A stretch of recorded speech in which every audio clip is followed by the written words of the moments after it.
Over the last 9 months, ever since we started, we've been talking about creating a new narrative. And the focus of that is about real synergy between men and women.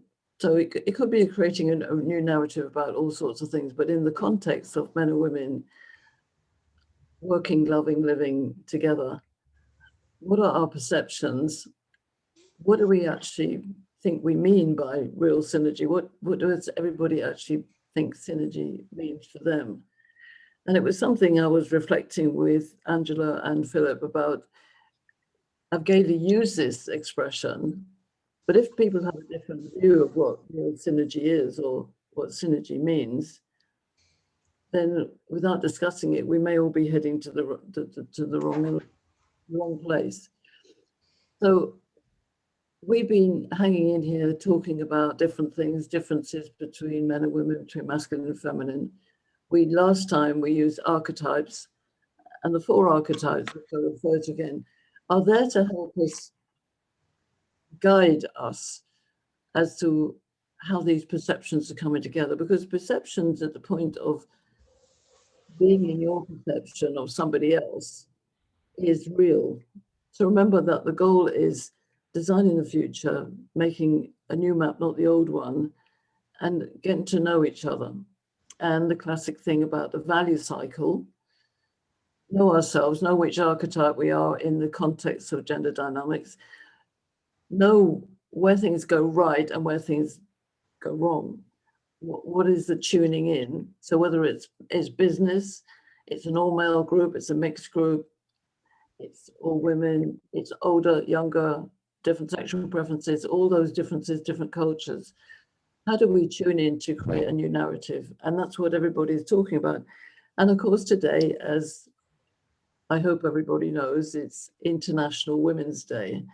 So it's kind of something just to focus on, that millions and millions and millions and millions and millions of events are going on around the world, declaring gender equality, gender equity, wanting to achieve more things for women, and yet we still have situations where in the business world and at home and in social circumstances, especially in many different countries of the world, women are marginalized.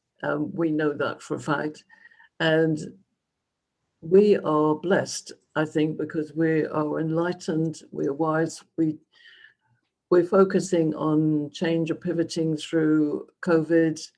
And I think I would imagine that everybody who comes into this conversation, doesn't let others' perceptions define your own journey. But there is a deal of judgment out there. We've just been talking about that, about national news. There was various opinions. But how do we actually see things? I don't know whether you've ever seen this slide. But take a look at it. What do you see? You start looking and you start seeing, and then you see. And what did you see? Did you see 2 faces first? Whoops, let's go back. Did you see 2 faces first? Did you see the 2 people? Did you notice the woman in the doorway there? Did you notice all the details? Did you notice the vase? How do we actually perceive what we perceive? And we perceive what we perceive through a load of information. And so if we look at the information about men and women in the world, the information is that half the world is female, half the world is male. We know there are lots of circumstances where that's not a reality. And in fact, I'm very grateful to Boris for sending me that cartoon, which I was going to put on the screen. I can't find it, but there's a cartoon with about 12 men sitting behind a desk and a woman coming for an interview. And the men are saying, what do you think you can offer us that's different? Is that discussion. So in one of our sessions, we gathered together all the words that we were talking about. So these are a lot of the words that come up into our research. And just as a point of order, we're developing a document, a research document, which we're inviting various people to help us with. And Tammy, Adolfo, Curtis, Alison, Angela, myself, Dawn, we want everybody's opinion, but a few of us are going to try and put it all together in a simplistic way. But even if you just look at this slide, there's nothing unusual on there. You say, yes, we know all that. But do people, the general populace, know all this? Because I still think we're in transition between the old world pre-COVID and pre-everything. And if you think about it, with this International Women's Day, it's extraordinary that we still don't have equity in all situations.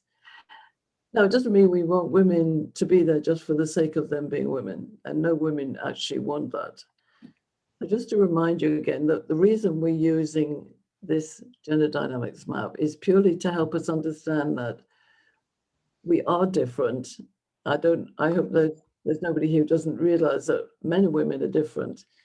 Of course, we're all human, but we all have a different perspective. And when we look at perceptions, how does that relate to who we are as men and women and who we are as masculine and feminine energies? So remember the archetypes, and anybody here who's coming in who doesn't know these archetypes, one of the reasons for looking at that was to give us some handles. I don't want to limit people. So you might say, well, there were men who said, well, I want to be a magician. Okay, that's fine. But in this context, the magician is a female biologically. Sovereign is biologically a female. The men are the ruler and the philosopher. And what I realized I'd like you to think about is that as a man, you have both a ruler and a philosophy energy. As a woman, you have a magician and a sovereign energy. But your preference will potentially be towards one of those within your biological gender.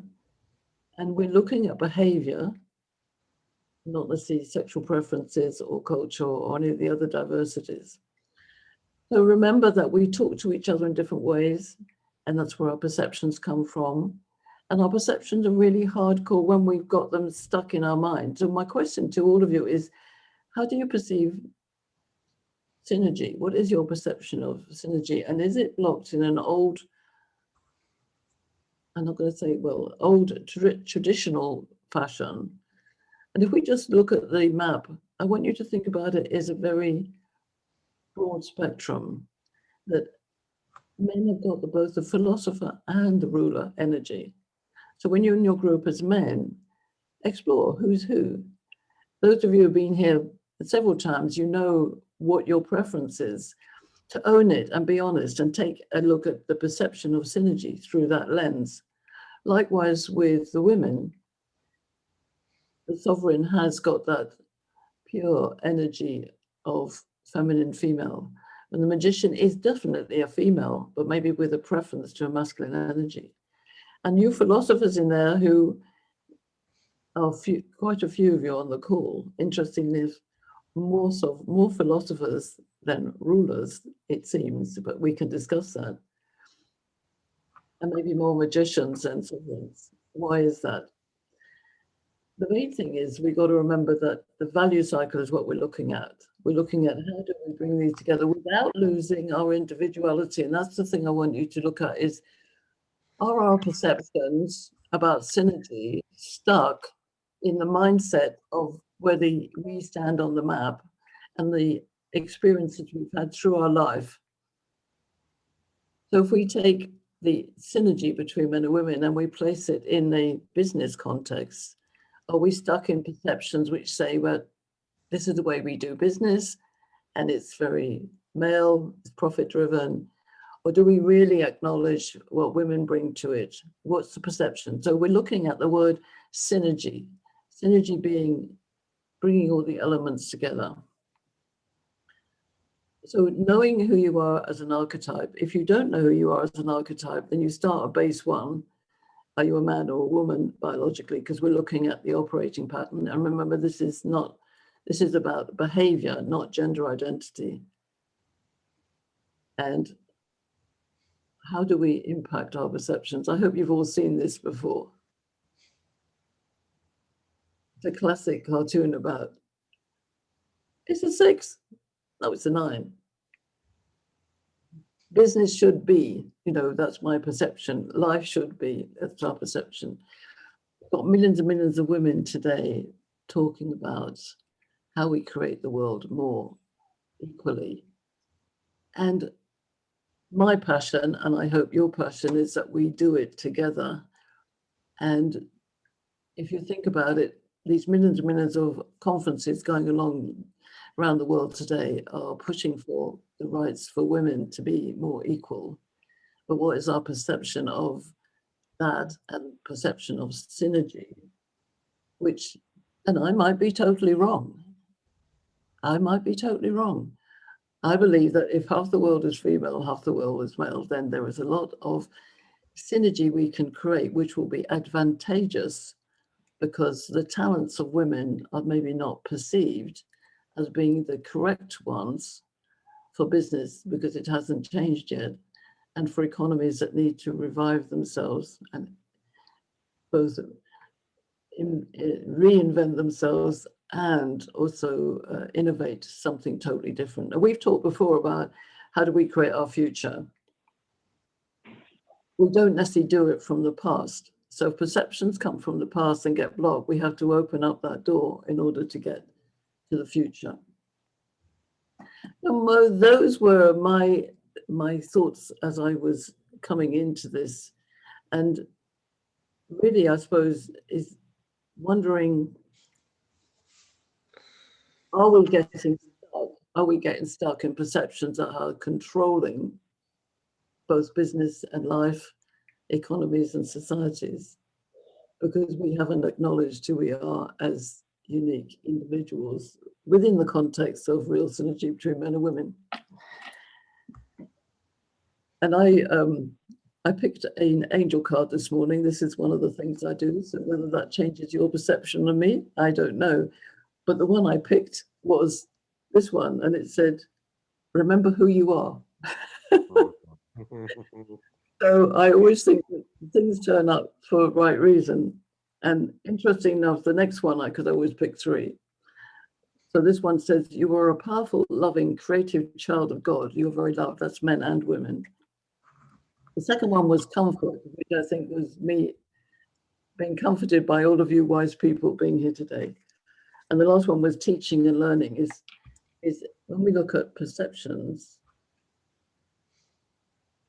I think it's perceptions are created by information. Are the perceptions restricting us from doing something totally different? I think that's where I'm coming from.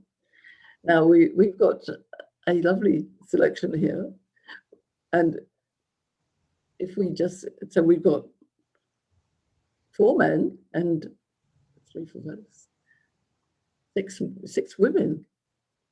Yes. And hopefully some others will turn up. We don't know where they are, but we always have to trust that everything is perfect in the moment.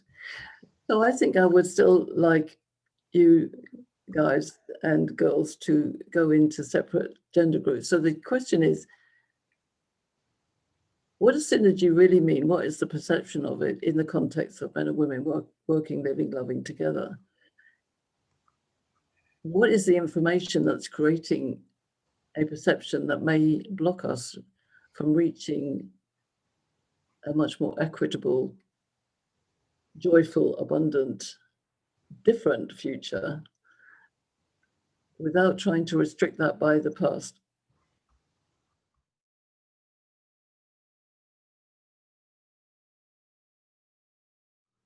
So let me just say something. I would really want to know what you think about this word synergy, because, it's my sort of headline topic. And sometimes you can use a word for a lot of time. You think, well, what do other people actually think that means? Because I could have picked harmony or something, but synergy, what does it mean to you? And what's the information? Dawn? Well, for me, it's about bringing things together that create something bigger than the sum of the parts. You can have lots and lots of little parts and everybody being very successful in their own terms. But then if you bring those together and you draw out the, the real essence of what life's about, what work is about, what families are about, and all of those things, you're creating something that's greater than the sum of the parts. And for me, that's what synergy for me is a verb, it's an action. It Yes. isn't just a noun. So it's something you do and it takes energy, synergy and energy. I love I that. agree, because that's why I loved the word when I started using it, because it's kind of got energy in it. So that's lovely. Thank you. So a couple of pictures came up in my head, if I could jump in. I also apologize. I'm going to have to leave 15 minutes before the hour. I just came back from my son's wedding and I'm way behind on all sorts of Appreciate things. But it was you. beautiful. Oh, wow. My eldest son just got married. It was Congratulations. and beautiful. But two pictures came in my head when synergy came up. And it ties to what you were saying, Don. One was a jazz group. So I grew up in Missouri, Kansas City, and since a little girl, we'd go listen to jazz. And everyone knew who they were. So the horn player didn't try to do the piano, and the piano player didn't try to, they all knew who they were. And they didn't have necessarily a script, but they knew that together they could create something amazing, this music. And they just did that.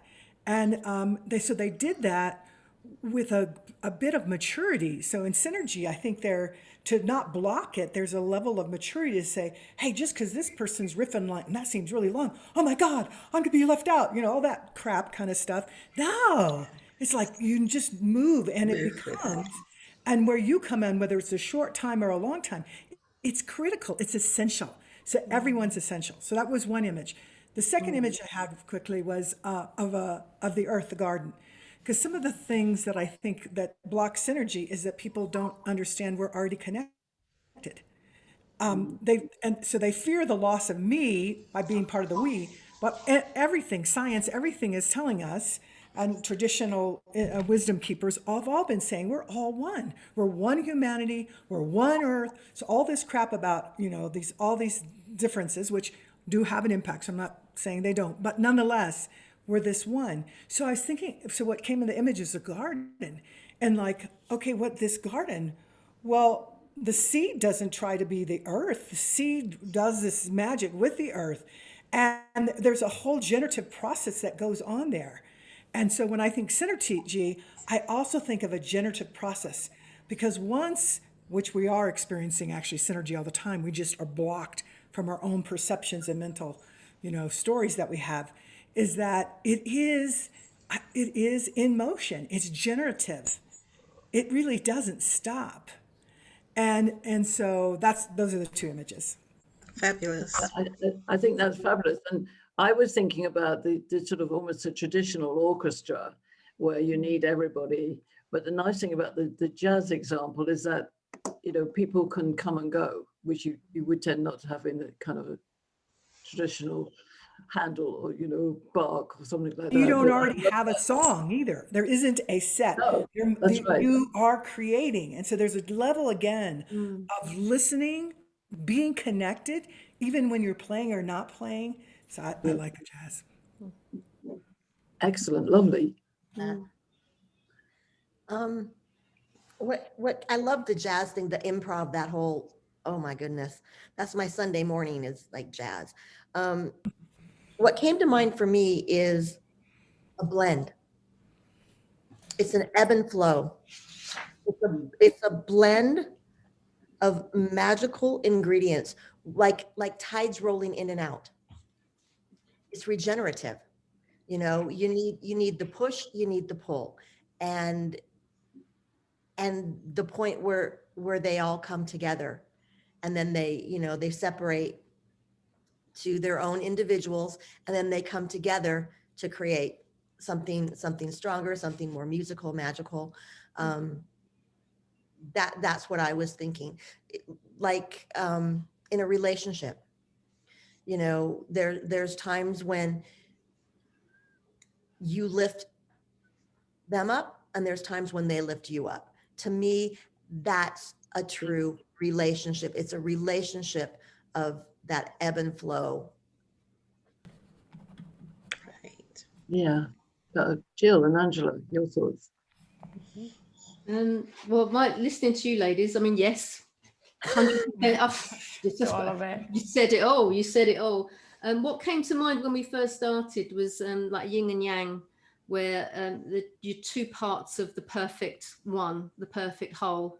And that just sort of reiterates what you guys are saying. The jazz is a perfect example. It's so like that, you know. If one person is missing, they jump in to kind of take that space and hold that space and be generous with the space. They don't hoard it, or, you know. So it's as you said, Tammy, magical ingredients, and it's the push and pull. And so a good example, that relationship, I always say with my husband, is like, you can't be down. We can't be both down together. This doesn't work. You have, one of us has got to be up. Whose turn is it, you know? And the masculine and the feminine can do that. It's a beautiful picture, isn't it? If the world got that and they understood as humanity that we are complementary to each other, we are essential to each other.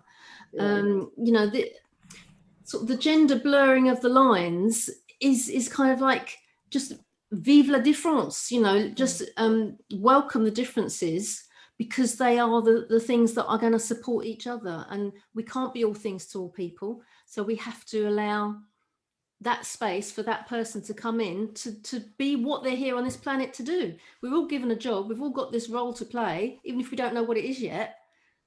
But it's allowing. So I think this wonderful space of allowing others to really take it on board. That's beautiful. Thank you, ladies. So Angela, Yeah. first, because we've only got 3 minutes. Yeah. What's your thought on everything? And my question in my head is, why is it not happening? Why is not happening? We all agree, but isn't that the case of this research, that we all agree, we all want the same thing? What I want to throw in there is, because I can't not agree more with all of you of everything that is being said, and yet we're talking about perception. And so that extra element of comes into the picture. And so, yes, we understand about the harmony, the balance, the ebbs and flow, the push and pull, yin and yang, on all of it. And yet then there's the perception of me as the individual in there. And understanding that, yes, we're creating a we, but how am I, where do I end, right? And blend and merge with the other entities, and how do I stay safe, right? And how do I keep that individuality that is still very important, but contribute to the overall, you know, to the wholeness of everything else. And so that, I think, where things get a little bit more complicated. Not that I don't want to agree. I agree with everything that has been said. And yes, but what's the perception? Because ultimately is an individual experience. Which is, and I think one of the challenges I see is, why is there still the perceptions out there and the actual fact that women are not equal and we're not in equity?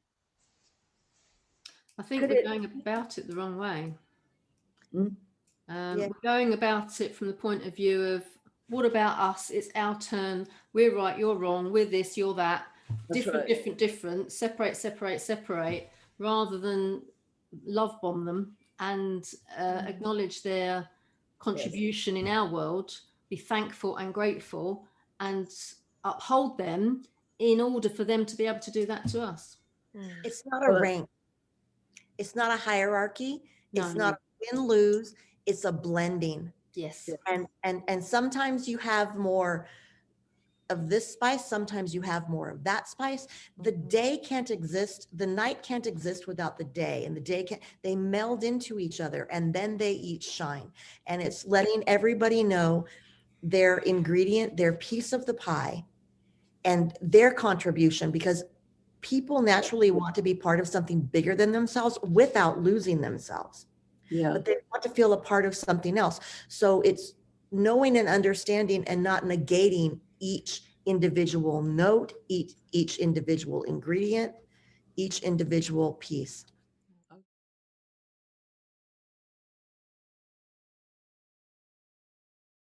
With the rest of the people, you better figure out what the other 75 need, care, or want about, you know.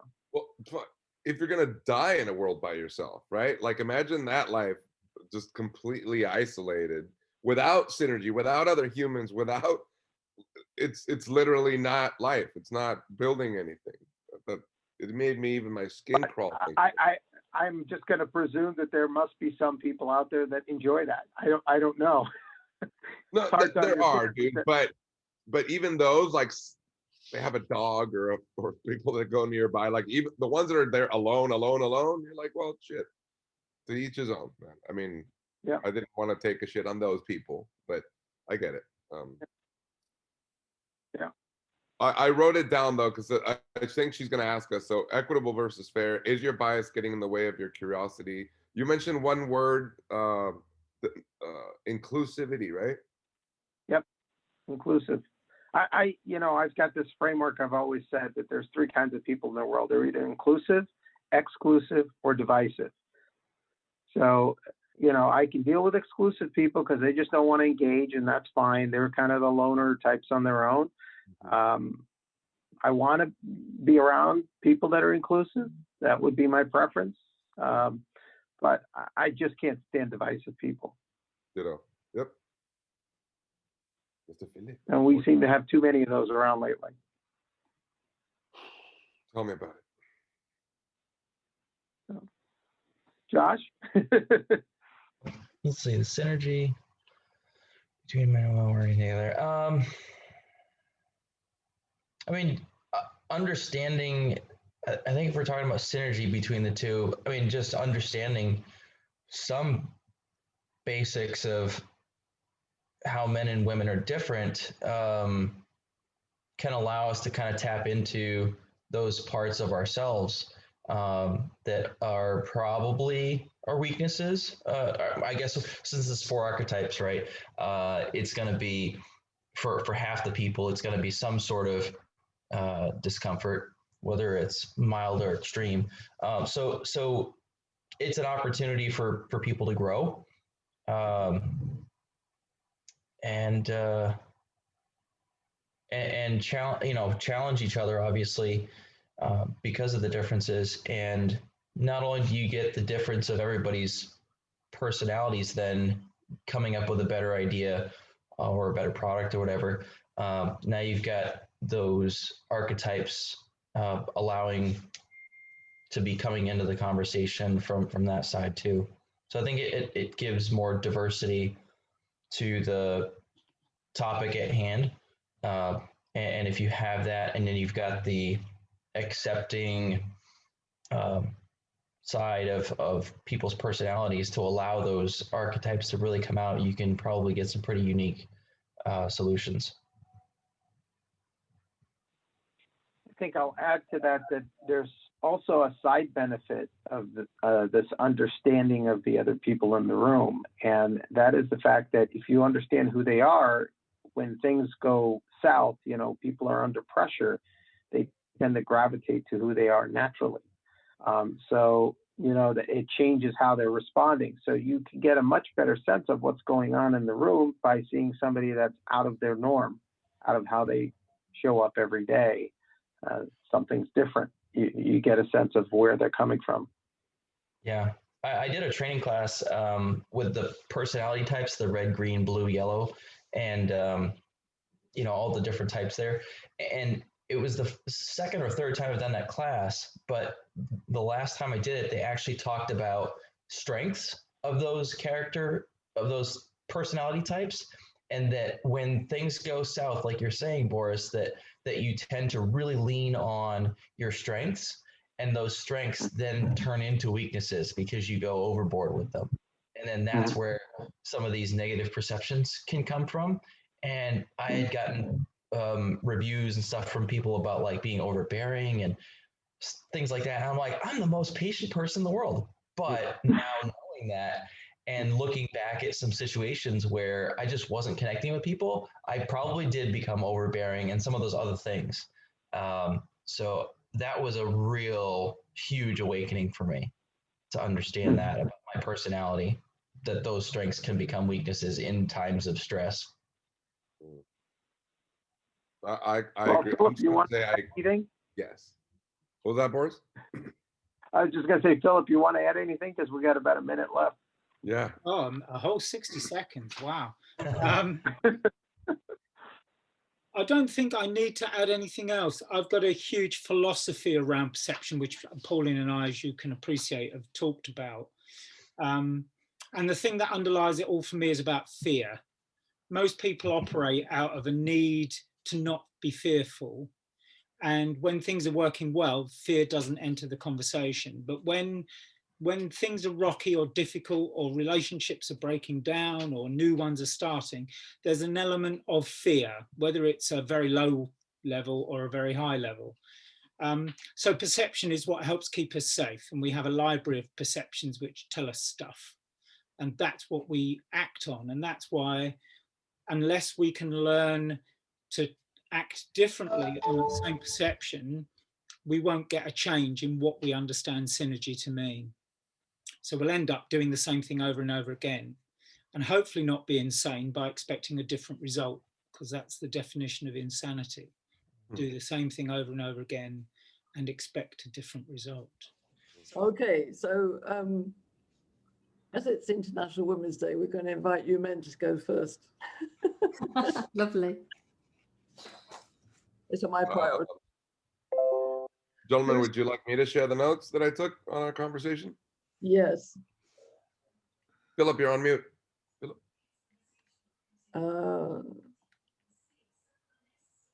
Okay, are we all here? Yeah, Philip, you were saying something? Yeah, I just said I naturally assumed you would. Oh. I didn't realize I was muted. That's why you didn't Right. hear it. And I've Right, just well, put the mute off. But yeah. At least we've been in meetings together enough to where you don't judge me for just jumping into it. So thank you.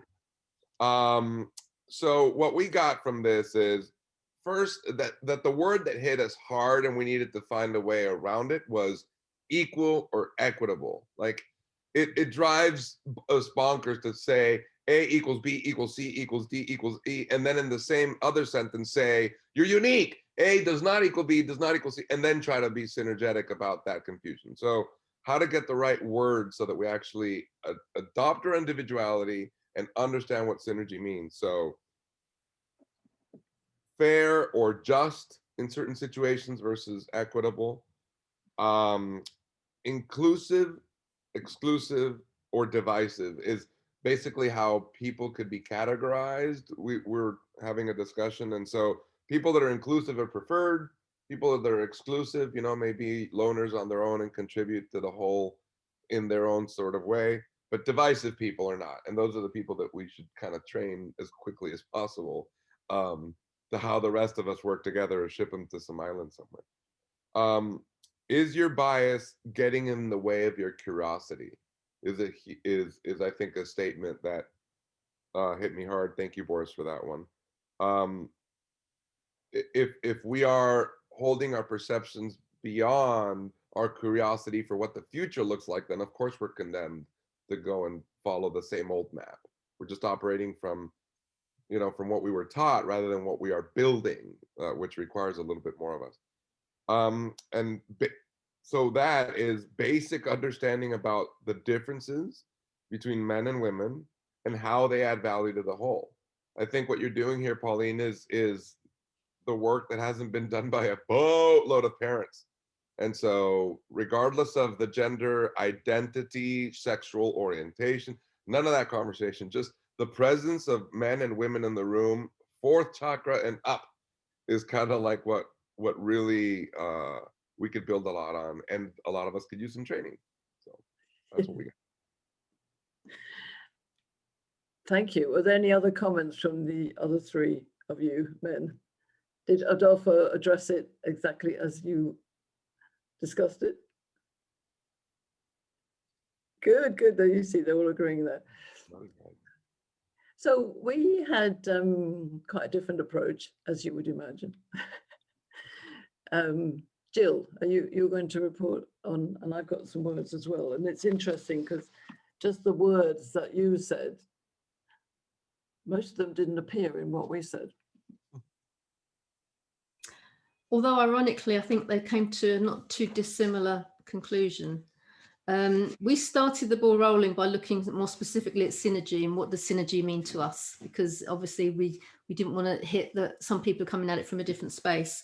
And it did appear that we were all on the same page. Dawn was saying it's a bringing of things that are bringing it together, rather that it creates something that is greater than the sum of its parts. And a synergy is not a, did you say not a verb, Dawn? I can't remember now. It's a noun. Sorry, darling, you're still muted. It's an action, it's a verb. Thank you. I couldn't remember which one she differentiated it between. And she said it's an energy.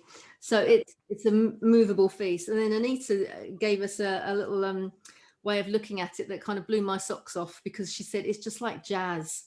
They all know who they are individually. You know, the piano player doesn't take the trombones part, you know, they add to the bigger picture. Everyone is essential. They're all connected. Like in a garden, you know, to bring the beauty of a garden together, everyone has to play its part. Every plant has to play its part. So it's generative. It doesn't stop. It's ongoing.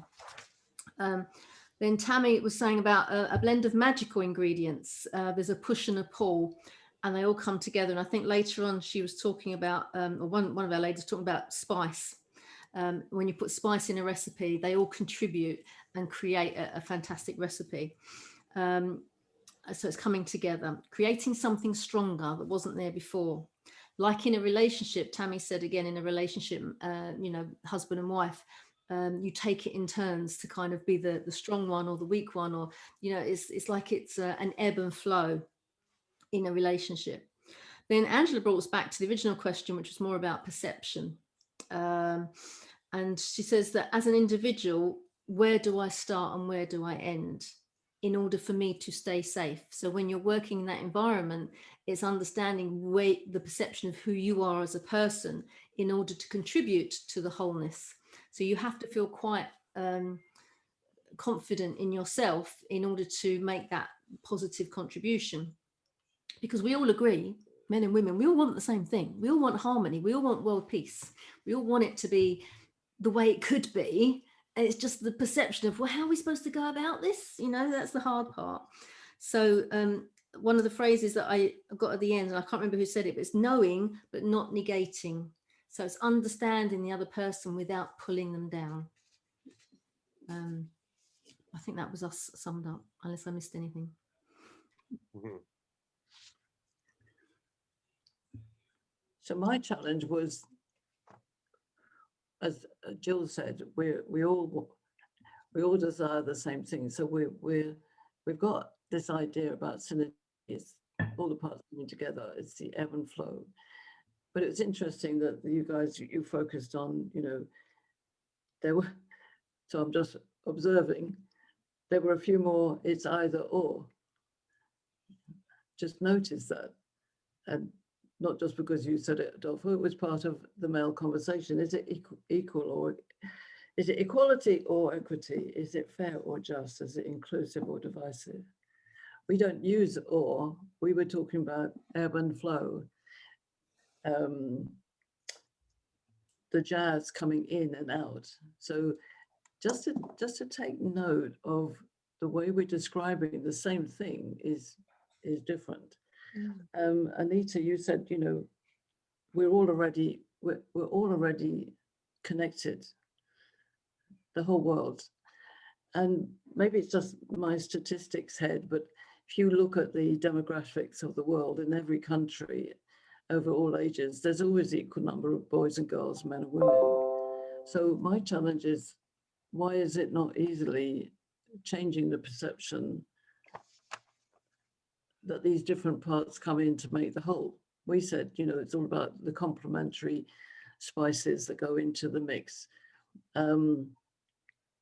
Now, I'm not critiquing us, because I think the reason why we're here is that we're wise. It's out there. I know, I'm on this 3-day conference, which started this morning. There's 80 speakers from 50 countries, and the majority of them, probably 90% of them, are women. There are a few men, but everybody's talking about, why are we not equal? Why is it's still a battle?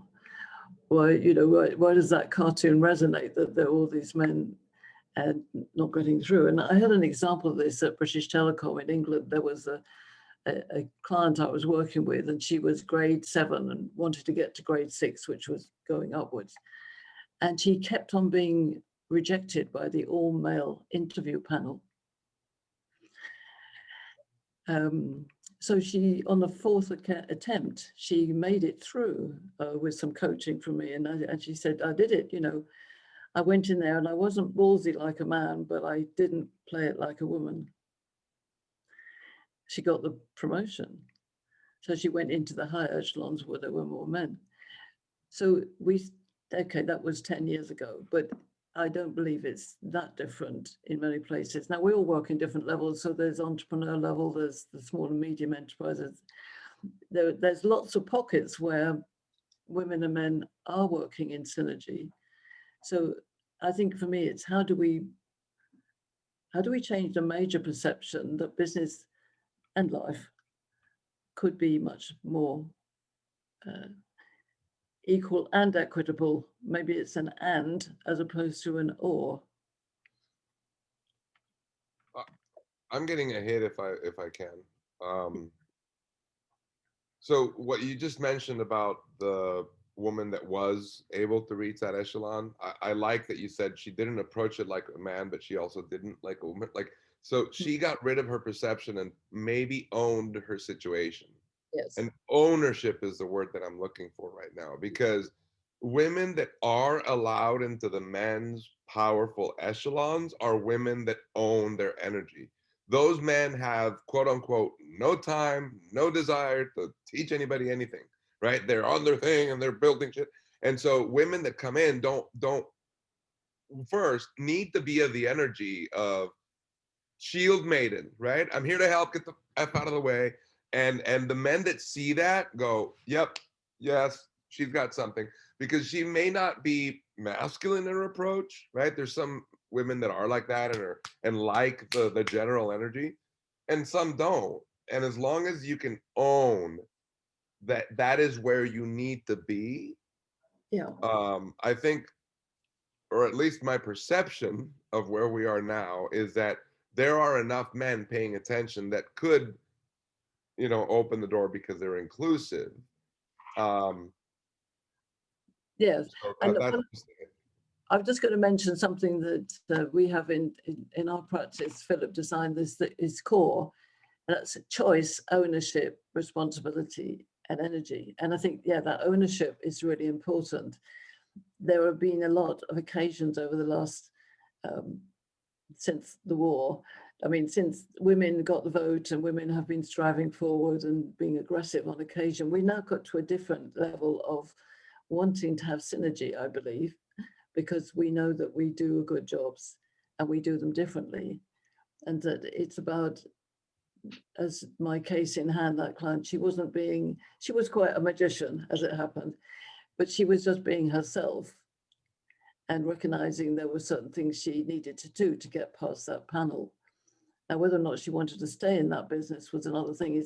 So my point is also, how do we, as a collective and as our research goes out there, change not just people's perceptions, but our perception of business, because there are blocks, I believe. And business, I think, is changing. There's far more emphasis on people over profit, as we know. Is how do we maximize these different people that are in the cake mix by understanding our archetypes? How do we spread that further? And I think it's about noting the words that we use that are different. And the one that came up that I got a note on, as well as ownership, was, Jill, you mentioned this, you said, it's about staying safe or feeling safe, or maybe it was Tammy, I don't know, but women have felt fearful and I think become aggressive because of that. And there are lots of quite aggressive movements by women, and there are still marches going on. There's marches in Australia this week, and I'm sure in many countries. Personally, I don't know what the other women think here, but I don't necessarily want to go on a march. I want to influence change emotionally and logically. And that's maybe for me why I approach it. But it is about the perception. So I'll give you an example.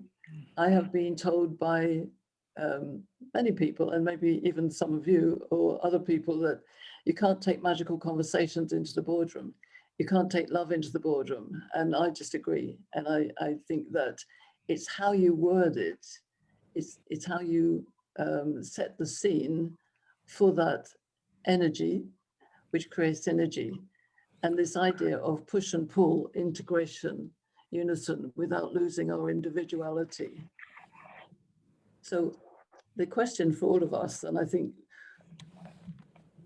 I don't know whether we need to go into another breakout room because we're a smallish group here, but how do we feel that we can truly create a new narrative? What is the next step? So if I could jump in, Yes, please, just a couple Annie. of things, and then I'm sorry, I'm gonna have to leave within the next 4 minutes. And I appreciate I thought when the men said something about in your bias, is your bias getting in the way of your curiosity? Yes. Is our bias getting in the way of what is real? And so a couple answers came up for me. One is there isn't one answer. So if we're looking at how to do this, it's a single option fallacy that business does all the time. Like it's only this. It's like, no, there are going to be many paths because we're much more complex than that. But then getting back to this bias thing, how is it getting in the way? I know as an Indigenous person, sometimes I feel like it's screaming in my head. It's like when even in our conversation, we talk about, well, it ultimately just comes back down to the individual. Why? That's not how I was taught. As an individual, I was taught as a child, when you're breathing, that's not you, you're being breathed. Those trees took the carbon and nothing is done alone. And so in talking about going into organizations and why I loved organization development, it was my way to weave in Indigenous ways of knowing into business that has gotten so skewed, because I don't believe business was all that way. Commerce and stuff. It was about community. It was about what do I do to benefit the community? And then all of a sudden it became, with an overuse of patriarchy, into this whole distorted thing that hurts men and women, hurts community. So part of it, when you ask that question, that's been my whole work, is like, how with love and care, with strong love and care at times, not just gentle, help people open up to the possibility that the way of knowing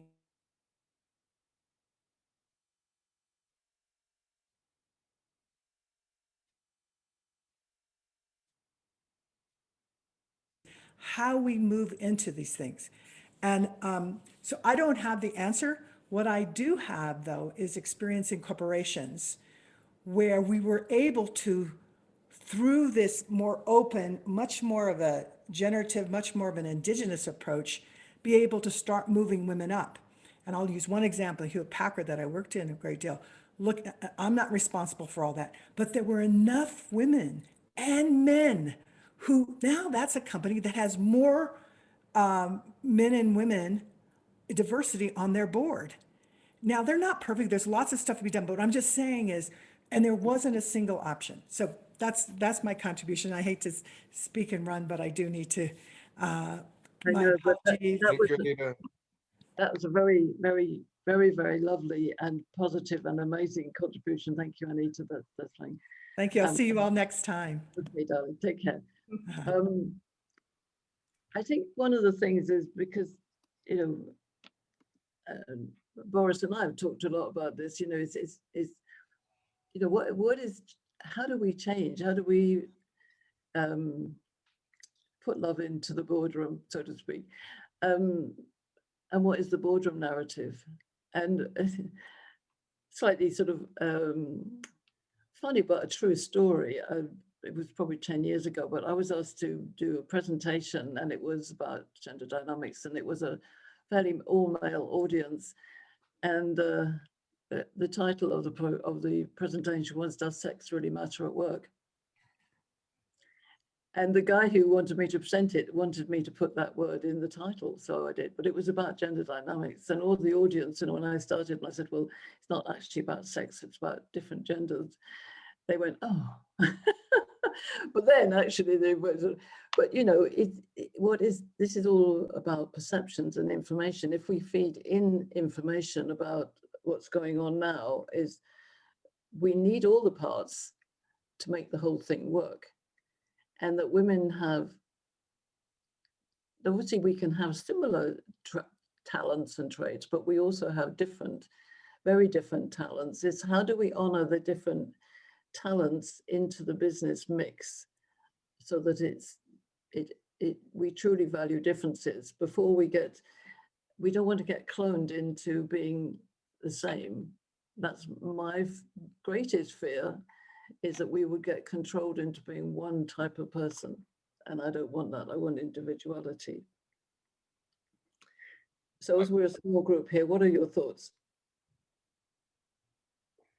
Adolfo, you were going to say something. Thank you. I mean, I'm hoping and holding that somebody else will go first. The thing that hit me, God,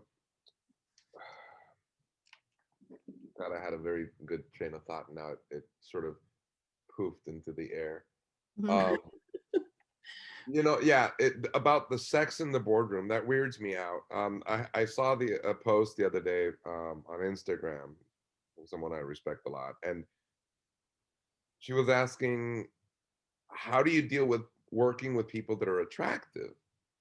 And I thought, that's interesting, because I see a lot of people having that issue, and I've never had an issue dealing with people from, and I mentioned it earlier, from my fourth chakra up. And so I'm an adult, and there are attractive people in the world, and hopefully we're trying for everybody to try to be as attracted to themselves in the mirror. So when we come into the room, we are all attractive, and we should be, and we're adults. So sex is part of our lives. That's cool. Get over it. We're not in high school.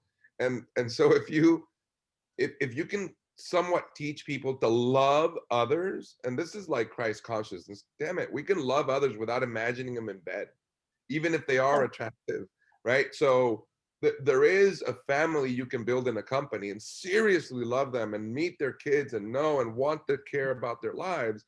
And nowhere does the sex conversation need to go on. That's so.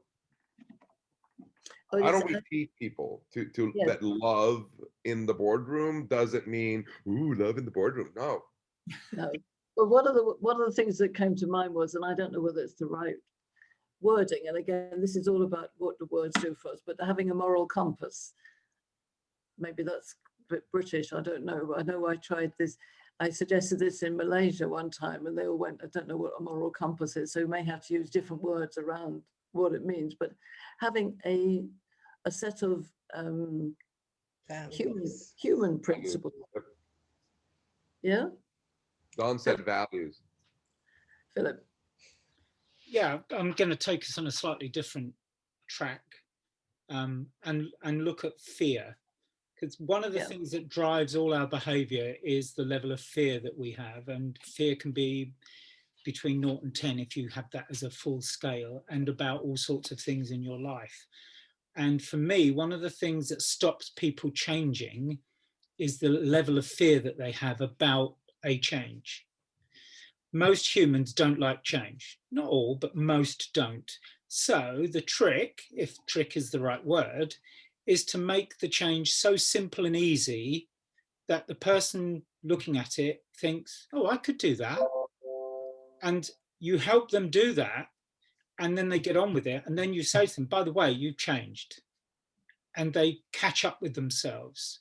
So I think one of the things in perception, one of the things in business, especially when business is entrenched in difficulty, is stopping them doing the thing they really know how to do best, which is firefight, because they know how to cope with problems.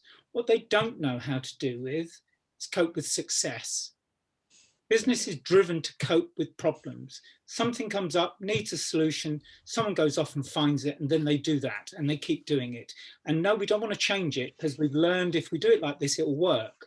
The fact that it could work better with less resource, less fraughtness, less difficulty, isn't part of the conversation. So in order to change perception for me, it's about helping people understand the fear that holds them back, which could be a value cycle intervention. If they understand that by looking at the value cycle and the effect it has on everything around them, that changes how they perceive themselves. And the other bit is, how do we change the perception of what's going on, whether it's at work or at home? Yeah. So for me, it's all about simple steps. The easier you make something different happen, and the easier it is for that person to repeat it, then the easier it is for that change to occur, and for people to then review it for themselves and say, oh, well, I do this now. Oh, yes, that is change, isn't it? I didn't realize that was change. And so some of it is about the perception of the word, right, folks, we're going to change everything that's going on around here because we now recognize it's not working. That's the biggest fear you could possibly give to a lot of people. So it's a negative viewpoint in terms of, we're starting with the word fear. Fear isn't a great word. Most people don't like it. But for me, it's the way in which you can then encourage people to take a risk and prove themselves. That's me. Dawn, thank you. Thank you, Philip, because that was going on in my mind. And I have an example of just what you're talking about. I was teaching in Moscow. I was teaching a group of social workers, and a new way of doing research, which they've never done before. And they were very fearful. And the biggest fear was actually engaging with the client group, because they didn't know how to do that. They knew how to give commands, but they didn't know how to seek and absorb information upon which they can make a collective decision. So I had to take them through step by step how they could do it in a very simple way. And about 3 months later, they came back and said, oh, we've done this, this, and this. And I said, well, congratulations, you've now changed your perception of the people that you're dealing with, and you've changed the way you deal with them, and you've got a better result in response. So I think you're absolutely right. I think fear is fundamental in stopping us doing things. We perceive that the whole world's going to collapse if you do things differently. So yeah, that's my pennyworth. And my sense as well on some of these conferences I'm watching streams, that there are still a lot of very fear-filled women out there who are looking at change aggressively. I just see that in all the streams and everything. So I think that there is that deal of fear. And then the word safe comes into it as well. You know, do I feel safe? What does that mean to everybody? Maybe you need a new gender program, Pauline, called From Fear to Safe. Yes. And what is the other response of fight or flight, right? I mean, we have to know that we are in a heightened state of anxiety, stress, anger, and fear. And the body's response to all of those is fight or flight, and none of those are productive, right? So tell me in a minute, just very quickly, on all the interviews, I interviewed men, which I did the year before last. One of the things that came up was the word safe was critiqued by not all the men, but some men who said, oh, no, that's just a woman's world. Anyway, that was just interesting. Those dudes were wrong. Yeah. Then please, I'll show them what safe means. Yeah, let's go, Philip. Oh, Tammy, you wanted to say something, I think. Oh my gosh. Okay, I hope I didn't lose it. You were talking about change. There's been a lot of change. social media has totally changed the conversation because it's not one way anymore. Yeah. We're not just interrupting, we're listening. And so many people now are able to have a voice they don't know how to best express. And there's so many messages out there that it's harder for people to decipher and to understand. And you're talking about love in the boardroom. Well, the whole corporate responsibility thing is love in the boardroom.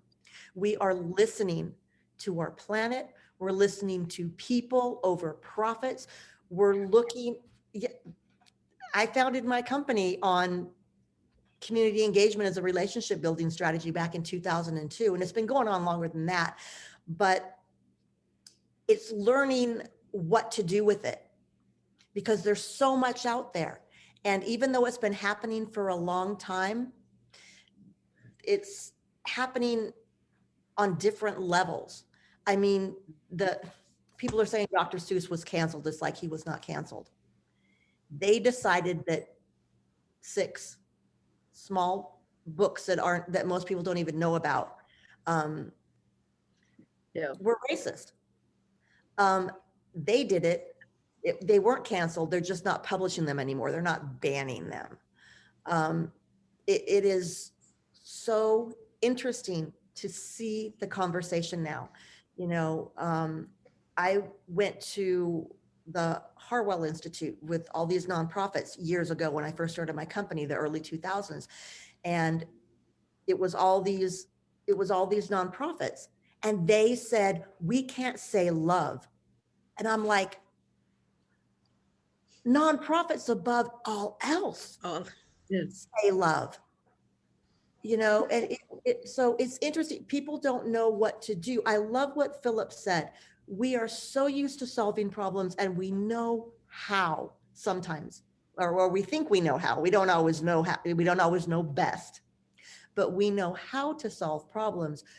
That whole thing, fear of success, that is so true. People don't know how to succeed because so many companies and individuals, whether they're celebrities or they're CEOs, when they succeed, they implode. Not all. So we don't always have an example, a role model of how to succeed compassionately, strongly, and sustainably. Okay, I'm done. Oh,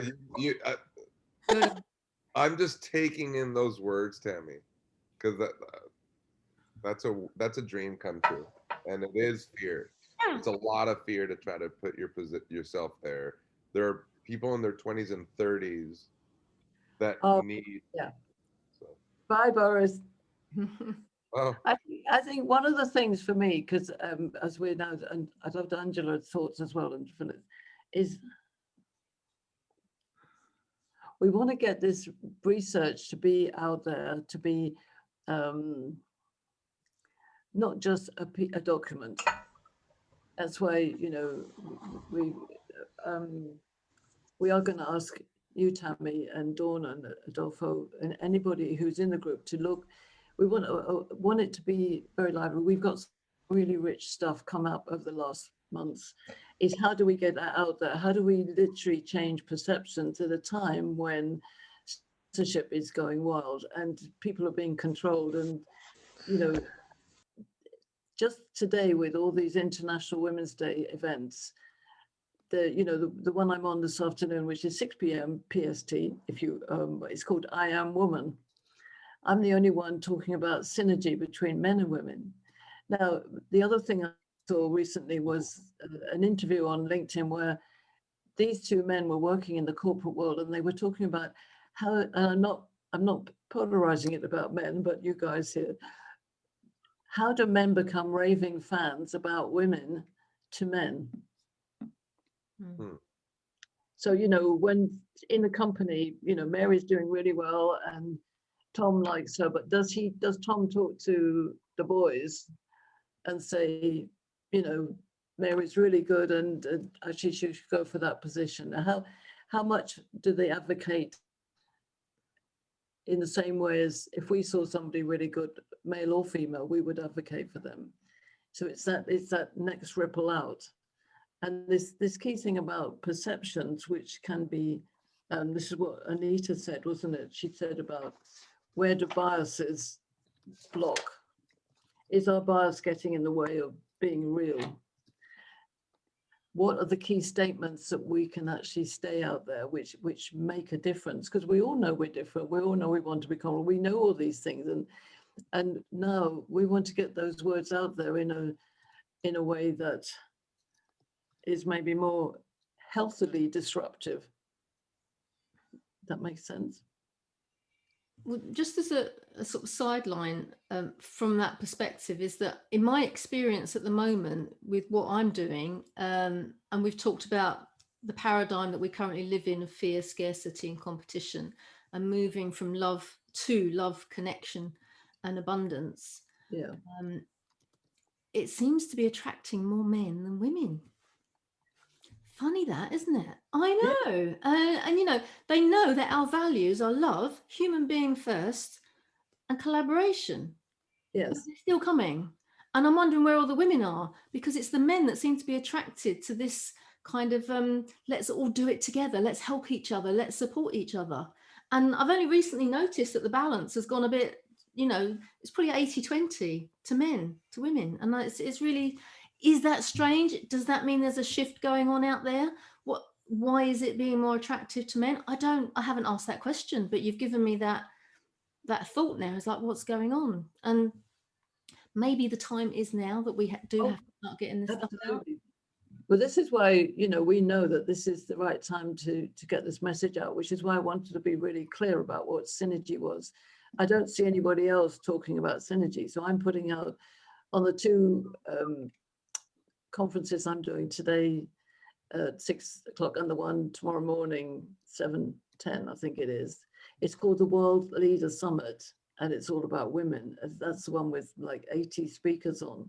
I don't know the other speakers. I don't know what their pitch is. I'm watching some of the comments on a WhatsApp, and some of them are as I say, quite aggressive because of something that's gone wrong in where they've been coming from. You know, some woman who said, well, you know, I've been fighting this cause in New York for a decade and nobody's been listening. So good, is that you're with me? Are you going to come on the mic? You know, there's a different levels of energy around what's going on. And I think it's like we talked about the ebb and the flow, the unison. So we're like that jazz orchestra. There's somebody coming in and playing kind of what I would call discordant jazz. And do I like jazz? You know, it's like, you know, there's so many moving parts to it. We're on the forward flow, and you've still got some potential perceptions which are blocking because the information is not what we want to hear. Does it make sense? What's your thoughts, Angela? There's one word that I think hasn't come up yet, and which is trauma. We all come in and we bring our own trauma, and until we do that work to heal it, there's gonna be dissonance. The aggressiveness, the egotism, that is all a byproduct of not having healed what needs to be healed. So that's what comes to mind for me. And this is for individuals, this is for organizations, this is for community. So that is what contaminates the perception, right? That's what's gets in the way of creating, of being at our best and creating that synergy that we're trying to create.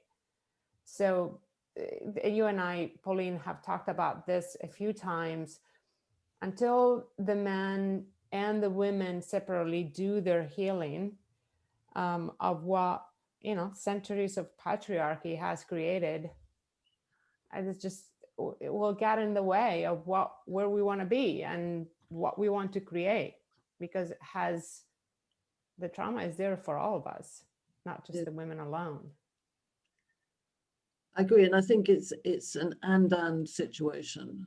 You know, it's and I don't know whether you want to say anything, Josh. You've been suitably quiet there, but I know you're thinking about these things. I agree. It's like I've been very blessed not to have any specific trauma in my life. I know lots of women have, and I think it's and men have as well. And I do think it's a change point. I think what you said, Jill, is, you know, we know that this is the time. Even like today, this is extraordinary outburst of Women's International Day, like I've never seen before. And this has been going for what, over 100 years since it started. So there is a shift. There's the COVID shift, the pandemic shift, the controlling shift, the censorship. There's so many things going on. We got to be really clear-sighted and solve the trauma, yes, heal the trauma, but also create the future. That's, I suppose it's my passion, is we got to create something ahead, which may be not based on the past at all, and then work back from there. And that's the conversation. Philip. I just want to quickly come in about trauma in terms of line in the sand. And, you know, on our other international calls, Pauline, I've talked about this. Yeah. One of the ways we can help ourselves move away from our trauma is to accept that the trauma exists and draw a line in the sand, and then just physically step over the line and say, well, that trauma is part of who I am, but it doesn't have to be who I am. And it's hard to accept if you're in a trauma, because you're focused on the trauma and the results and everything that's going against you. So you need someone to work with you and help you. But one very easy thing that you can put in place, and you can do it physically with some sand or some soil or a chalk line or anything, put a bit of rock on the ground, put a line down, is there's your line, that's the line in the sand, and you step over it. And when you step over it, you step into your new version of yourself, because all the other stuff is still there. You're not denying it. You're not trying to suggest it didn't occur. What you're saying is, it is part of who I am, but I've stepped the line and I'm ready to start creating a new bit. But you do have to address the trauma. I totally get that. But you don't have to address the trauma at the point at which you're trying to run your life at the same time. So I'm not suggesting you create a second version of yourself. I'm suggesting you immerse yourself in the value cycle, because that really is about understanding who am I? And once you understand that, you can look at how that interacts with the people around you and the wider world. But I've worked with so many people with line in the sand, and it's amazing if you trust that the process will work and you let the person drive the degree of process for themselves. It's amazing how quickly some of the trauma starts to melt away, or at least diminish. And there's loads of things you can do with NLP which also help that, but that's part of the holding the hand of the person who's having the journey with their trauma. You can help them do that, but on your own, it's a really simple and very effective technique to help move forward. And I think if we relay that to business and what we're talking about here with synergy and with perception, one of the issues we have is that we see everything the way we always have seen it, and we then say, well, we can't do anything different. Line in the sand, straight on the floor, treat it as a play exercise, go in a safe room with other people and just play and see what would happen if you stood over that line and just said, I don't need everything that's going on around me right now. I can do anything I want from this point, and just see what comes out. And that for me is when change occurs. Yes. I'll stop now, because I've stopped Ross speaking and possibly others. Is there anything you want to add, Josh? You haven't. You don't have to. Sorry, Ross. Josh, because I know he's a reflector and he thinks about things, don't you, Josh? Yeah, I recently had an issue with speaking with someone that brought up some past trauma. I thought I was always pretty good at that. So it's being very aware of it. And then this other person offered some some advice on how to deal with that. But and you got to be like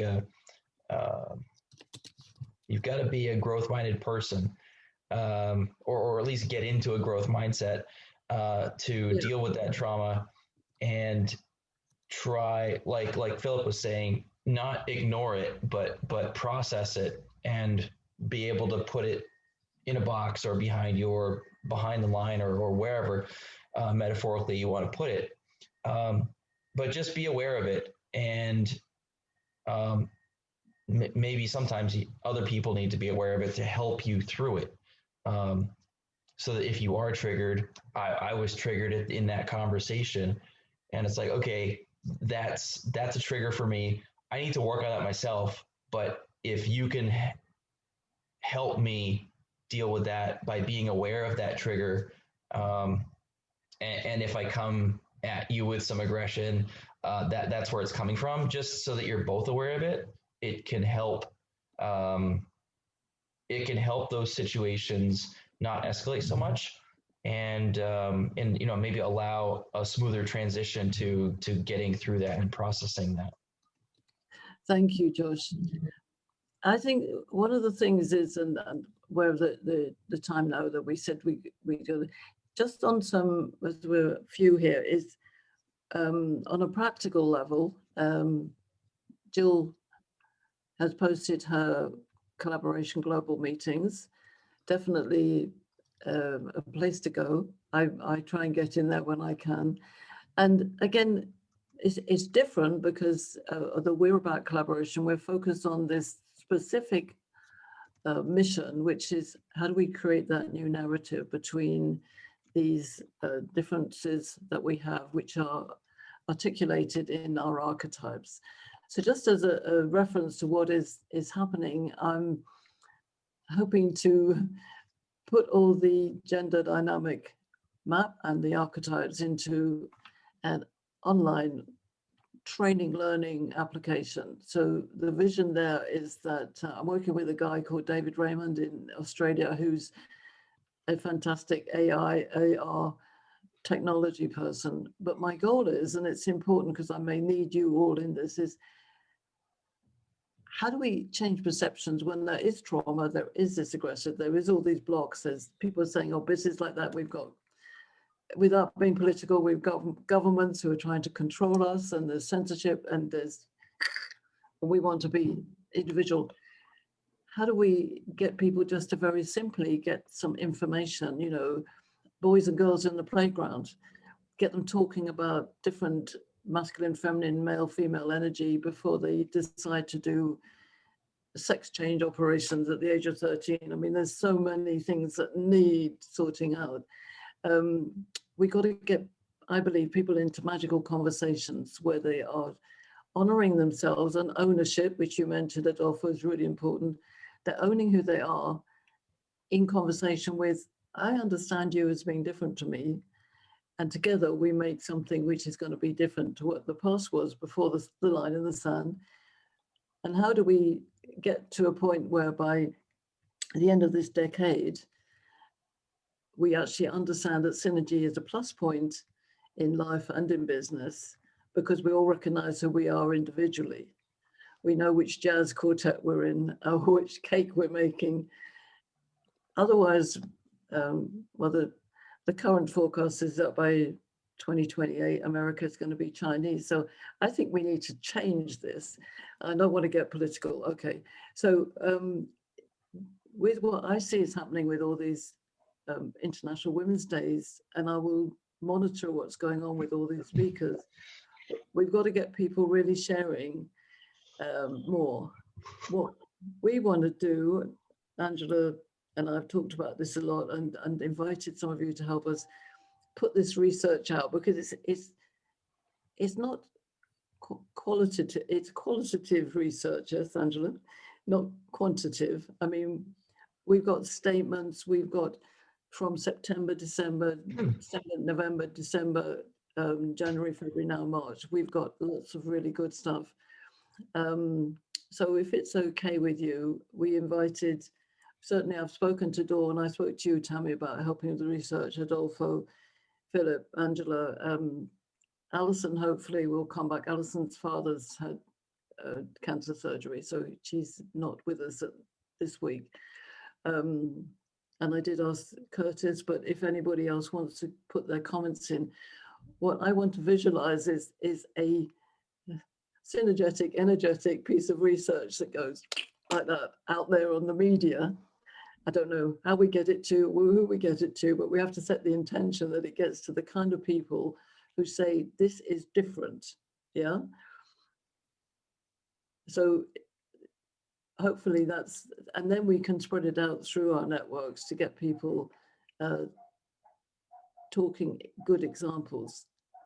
I think that's how we start changing perceptions, by having really valuable stories out there. Would you agree? Yes. Yeah, when you start changing the conversation, Yes. you mentioned sending it out to the media. Well, selected. No, I understand selective media, but it's changed a lot, because that's what I do for a living. I help companies, Yeah. you know, not just get in the media, but it's they've changed. And if you change the conversation enough, and Yeah. you know, maybe the pull strategy instead of the send it to them, it's just something I'm thinking about, because everybody's like, I want to get in the media, and it's like, who's watching it? It's so, nobody reads the same newspaper or watches the same news or whatever. You still might want to have that as a goal, but if you get enough people talking about it, then they'll talk to the people. Well, we've talked about this tribe, which I know, actually what's been really good today for me anyway, is that there were less of us, because I've enjoyed it more. Sometimes I find it's too frenetic for me, and I've been very tired recently. So this is great, but it is about finding the person here, there, everywhere. It might be Richard Branson, it might be Sarah Blakely, it might be not Oprah Winfrey, it might be, it's like, it won't be the royalty. It's like, where are the influences that we attract to us? I think you're right, Hamid, that we set a sort of a pull activity, and in all the videos that we've recorded, there was lots of good bite-sized elements, and we need to just attract the right synergy and start building that ripple. It's small, but it will grow. Over the 9 months, I reckon there's about 50 people on and off who have come to these events, and they're obviously the core of us who come more, but they will support us, I believe. So your thoughts, Dawn? I'm going to take us off, if I may, slightly tangential. Yes. You have a granddaughter that turned 11 this week. What is her future? How are we going to change her future and your grandson's future and my granddaughter and grandson's future? It's where does it start for them? Because if it's starting in schools, I mean, what's going on in my mind is that there's now a call for more books, little books, for primary school children, on gender equality, but also on race and all of those kinds of things, because it's not enough, forgive me, black children in storybooks. And there is a call for that. And the whole concept of that is to get the conversation changing, so that there are those visions and it becomes part and parcel of daily life, that it's not unusual. And I think part of maybe once your research project has gone out, that those things can begin to emerge. Well, I think you're right, and I've thought about this a lot. Is working with the kids getting them to tell the stories. And I mean, I have had a couple of conversations with Georgie about the gender map, but I give you an example. In Malaysia, I was working with these 4 kids. They were 20, so they weren't little kids, but they started by not liking the gender dynamics map. And I just, because of my nature, I just went, that's okay, let's just play around with it. And I was talking about the different, they happened to be 4, but they're 2 girls, 2 boys, and they were the 4 archetypes. What happened was when they owned it, suddenly one of them said to the boy said to the other boy, oh, you're definitely like that. And the girl, yeah. And as soon as they started seeing the differences, they owned it. And I think that's where the kids actually is creating it in a way that the kids can say, yeah, we understand now. Because one of my greatest fears is some of the kids that are 13 who think they want to change their sexual identity when they're not mature, and the parents, yeah, and all that mess is like, I have no problem with anybody being anything, but is the information that we're being given the right information? We're having this conversation at 10. My 11-year-old was asking me about what it is to be gay and what does trans mean, and I was like, shit, dude, I don't mind having this conversation with my heart with you, but I didn't think he was old enough to have this conversation, so I had to like approach it from a level that I thought a child, and I mentioned it to him. I'm an adult, you're a child, you don't need to worry about this right now. And I gave him like really high perspectives of what sexual orientation versus like gender is. And then the trans came and I'm like, well, this is people that do this. And he was confused. And so absolutely, like, let children be children and have that adult conversation be had with healing and therapy and whatever you need, and somehow teach our children that that is a choice to be made later. You don't need to worry about that right now. What you need to worry about is learning that you exist as an individual. And I like the fact that you're showing them potentially this chart. So if they learn to own their strengths, the strengths of others, I see synergy more capable than. It's for me, it's about understanding what difference really means, as opposed to what difference at the higher level is, but just basic stuff like, you know, who you are as a human being, but as different boys and girls, and then you can start having the conversation about everything, and then right up to this bigger picture of business being controlled and women getting vitriolic because they can't get in there. That's my greatest fear. I think if I had greatest fear is aggressiveness coming out, because I don't like aggressiveness. But Jill mentioned that earlier, and I was eating my words, and I'm sorry she left before I was able to say this, but maybe the women need to like take ownership of teaching the women how to, you know, do that, because it looks like the men were like, okay, shit, we're being taught a new dynamic. Gentlemen, pay attention. Okay, all together, we need to build. And so we're using our, you know, unfair advantage of having had control for so long to learn from the women what you need from us. And so now we're 80% in this conversation, and Jill's like, can more of us be in this room? And we're like, yeah, can more of you show up? So yeah, I mean, this whole idea of women empowering men and men welcoming women, it's a mutual ebb and flow, and there are lots of people on both sides who are not paying attention to the end goal, which is in the synergy, it's harmony and abundance, loving intention, using our talents. What I want to just say is I'm so enormously grateful to all of you. I can't tell you how much I appreciate you all, and it's makes my heart sing that we are doing this together. And I'm honored to know you all.